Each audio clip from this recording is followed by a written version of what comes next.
السلام علیکم ناظرین، میں ہوں عرفان فلاحی نظامی اور آپ دیکھ رہے ہیں دکن میڈیا کا اردو خبرنامہ۔ آئیے ڈالتے ہیں آج کی اہم سرخیوں پر ایک نظر۔ کوئی قصوروار ثابت ہو تب بھی کسی کا گھر تباہ نہیں کیا جا سکتا۔ مختلف ریاستوں میں بلڈوزر کارروائی پر سپریم کورٹ کا اظہار برہمی۔ حکومت سے تفصیلی جواب کی طلبی، 21 ستمبر کو آئندہ سماعت۔ آندھرا پردیش اور تلنگانہ میں شدید بارش، سیلاب کی وجہ سے 27 سے زائد افراد ہلاک۔ تلنگانہ میں مرنے والوں کو فی کس 5 لاکھ روپے کا معاوضہ۔ حیدرآباد سے کئی اضلاع کا راستہ مسدود، ریاست بھر میں تمام تعلیمی ادارے بند رہے۔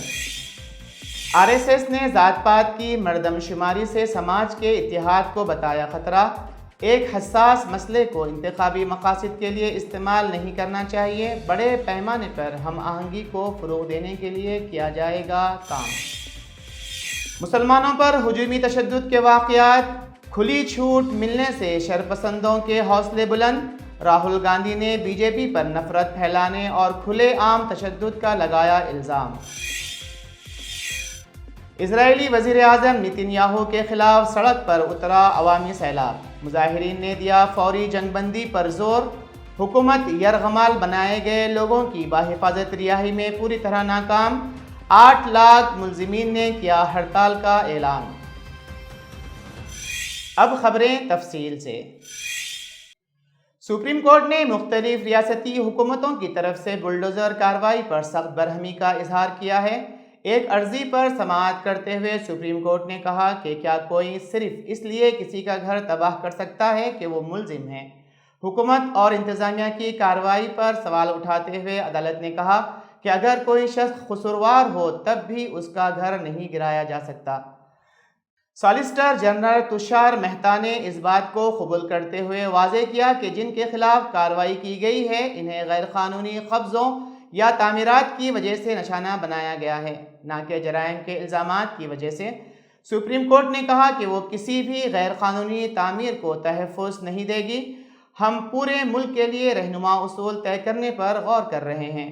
کیس کی سماعت 17 ستمبر کو مقرر کی گئی ہے۔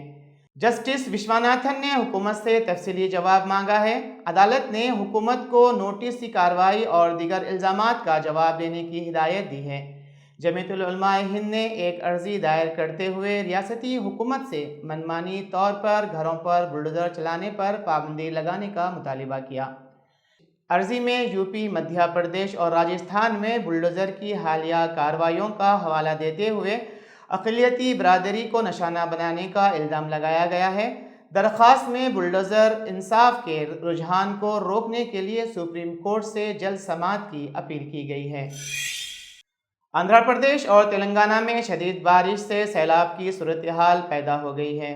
ساؤتھ سینٹرل ریلوے نے 86 ٹرینیں منسوخ کر دی ہے اور 70 دیگر ٹرینوں کا رخ موڑ دیا گیا ہے۔ تلنگانہ میں مختلف مقامات پر تباہ شدہ ریلوے ٹریک کو ابھی تک بحال نہیں کیا جا سکا ہے۔ دونوں ریاستوں میں سیلاب کی وجہ سے 27 سے زائد افراد ہلاک ہو چکے ہیں۔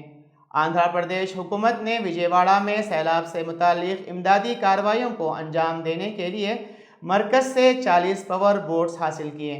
مرکزی وزارت داخلہ نے چندر بابو نائیڈو کو یقین دلایا کہ 6 ہیلی کاپٹر جنوبی ریاست میں بھیجے جائیں گے۔ تلنگانہ کے بیشتر اضلاع میں شدید بارش اور سیلاب سے عوام زندگی درہم برہم ہو گئی ہے۔ بارش اور سیلاب کی وجہ سے ریاست بھر میں 15 اموات ہوئی ہے اور 5 افراد لاپتہ ہیں۔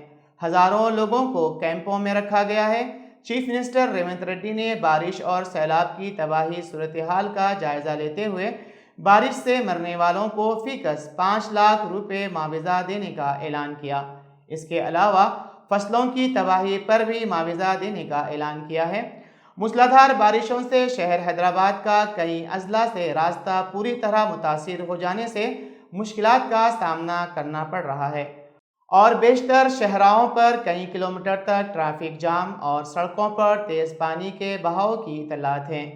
حکومت نے ریاست کے تمام سرکاری محکمہ جات کے عملے کی رخصت منسوخ کر کے انہیں فوری خدمات سے رجوع ہونے کی ہدایت دی ہے۔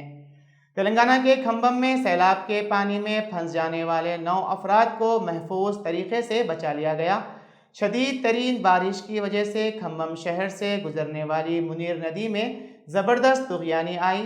9 افراد کھمم کے پرکاش نگر سے گزرنے والی منیر ندی کے سیلاب کے پانی میں اتوار کو دن میں 1 بجے پھنس گئے تھے۔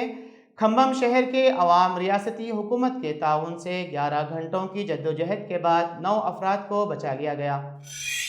RSS نے ذات پات کی مردم شماری کو حساس مسئلہ قرار دیتے ہوئے کہا، ذات پات کی مردم شماری سے سماج کے اتحاد اور سالمیت کو خطرہ لاحق ہو سکتا ہے۔ پنچ پریورتن کے تحت اس پر تبادلہ خیال کیا گیا ہے اور تنظیم نے فیصلہ کیا ہے کہ بڑے پیمانے پر ہم آہنگی کو فروغ دینے کے لیے کام کیا جائے گا۔ تنظیم نے خواتین کی حفاظت کے لیے نئے اقدامات کا مطالبہ کیا۔ RSS کی حالیہ میٹنگ میں سماج کے مختلف مسائل پر تبادلہ خیال کیا گیا اور مستقبل کے لیے کئی اہم فیصلے کیے گئے۔ RSS کی قیادت نے کہا کہ وہ اجتماعی سطح پر ہم آہنگی کے لیے کام کریں گے۔ ذات پات پر مبنی رد عمل ہمارے معاشرے میں ایک حساس مسئلہ ہے اور قومی یکجہتی کے لیے اہم ہے، لیکن ذات پات کی مردم شماری کو مہم اور انتخابی مقاصد کے لیے استعمال نہیں کیا جانا چاہیے۔ بھگوا تنظیم نے کہا کہ فلاحی مقاصد اور خاص طور پر دلت برادری کی تعداد جاننے کے لیے حکومت اعداد و شمار جمع کر سکتی ہے۔ The sensitive issue of our caste and caste relations, that is a very sensitive issue. So, and of course, it is an important issue of our national unity and integrity. So, it should be dealt very seriously. عام آدمی party کے رکن assembly امانت اللہ خان کی ED نے تقریباً 4 گھنٹے کی تلاشی اور پوچھ تاچھ کے بعد امانت اللہ خان کو گرفتار کر لیا ہے۔ گرفتاری پر آپ رکن اسمبلی نے خود کو بے قصور قرار دیا ہے۔ قبل ازیں صبح میں انہوں نے خدشہ ظاہر کیا تھا کہ ED کے لوگ انہیں گرفتار کرنے کے لیے ان کے گھر پر پہنچے ہیں۔ ED کے ذرائع نے بھی تصدیق کی تھی کہ دہلی وقف اسکام میں امانت اللہ خان کے گھر پر سرچ آپریشن شروع کیا گیا ہے۔ کارروائی کرنے والی ٹیم میں 6 سے 7 افسران شامل تھے۔ سرچ آپریشن کے دوران امانت اللہ خان کے گھر کے باہر کثیر تعداد میں دہلی پولیس موجود تھی، جس میں نیم فوجی دستے کے جوان بھی شامل تھے۔ پوچھ تاچھ کی اور اس کے بعد میں 13 گھنٹے بعد میں آیا۔ سرچ یہ آلریڈی کر چکے ہیں، پہلے AC بھی سرچ کر چکی ہے، اس کے بعد ED سرچ کر چکی ہے، اب کیا سرچ کرنے کے لیے میرے گھر پہ آئے ہیں؟ تو انہوں نے ایک مذاق بنایا ہوا ہے۔ حماس اور صہیونی حکومت کے درمیان شدید جنگ جاری ہے اور اس سے ہو رہی تباہی کو پوری دنیا خاموش تماشائی بن کر دیکھ رہی ہے، لیکن اب بنجامن نتن یاہو کے خلاف ان کی ہی عوام کھڑی ہو گئی ہے۔ دراصل اسرائیل نے غزہ کے رفح علاقے سے 6 یرغمالیوں کی لاشیں برآمد کی تھی، جس میں 1 امریکی اور 5 اسرائیلی شہری تھے۔ اس کے بعد اسرائیلی حکومت پر عوام کا غصہ پھوٹ پڑا ہے اور وہ ہزاروں کی تعداد میں سڑک پر اتر گئے ہیں۔ مظاہرین کا کہنا ہے کہ حکومت یرغمال بنائے گئے لوگوں کی بحفاظت رہائی میں پوری طرح ناکام ثابت ہو رہی ہے۔ اسرائیلی عوام پہلے سے ہی یرغمالیوں کی فوری رہائی کے لیے مظاہرے کر رہی تھی، لیکن اب ملک کے سب سے بڑے ٹریڈ یونین نے غزہ میں 6 یرغمالیوں کی لاش برآمد ہونے کے بعد اسرائیلی حکومت کے خلاف ہڑتال کا اعلان کر دیا ہے۔ یہ آرگنائزیشن ملک کی تقریباً 8 لاکھ ملازمین کی نمائندگی کرتا ہے، جس میں صحت، ٹرانسپورٹ اور بینکنگ جیسے سیکٹر شامل ہیں۔ 11 مہینے کی جنگ میں ایسا پہلی مرتبہ ہوا جب اتنا بڑا عوامی سیلاب اسرائیلی وزیر اعظم نتن یاہو کے خلاف سڑکوں پر اتر آیا ہو۔ کانگریس میڈیا ڈپارٹمنٹ کے چیئرمین پون کھیڑ نے ایک انکشاف ظاہر کرتے ہوئے کہا کہ ملک میں شطرنج کا کھیل جاری ہے اور ہمیں یہ دیکھنا ہے کہ اس شطرنج کے کھیل میں کون کون کھلاڑی ہے۔ انہوں نے کہا کہ کانگریس جاننا چاہتی ہے کہ مادھوی پوری جو CB کی سربراہ ہے، وہ ایک وقت میں کئی جگہ سے کیسے تنخواہ لے رہی ہے۔ انہوں نے ایک سوال کے جواب میں کہا کہ وہ خود ان الزامات کی تردید کریں، اس کے بعد وہ جواب دیں گے۔ پون کھیڑ نے صحافیوں سے خطاب کرتے ہوئے واضح کیا کہ یا تو CB کی سربراہ خود بتا دیں، نہیں تو کانگریس بتائے گی کہ اور کتنے لوگ ہیں جن کو CB کے سربراہ نے اپنی سربراہی کے دور میں فائدہ پہنچایا ہے۔ انہوں نے وزیر اعظم نریندر مودی اور وزیر داخلہ امت شاہ پر بھی تنقید کرتے ہوئے کہا کہ CB کے سربراہ کی تقرری جو کمیٹی کرتی ہے وہ اس کے اہم رکن ہیں۔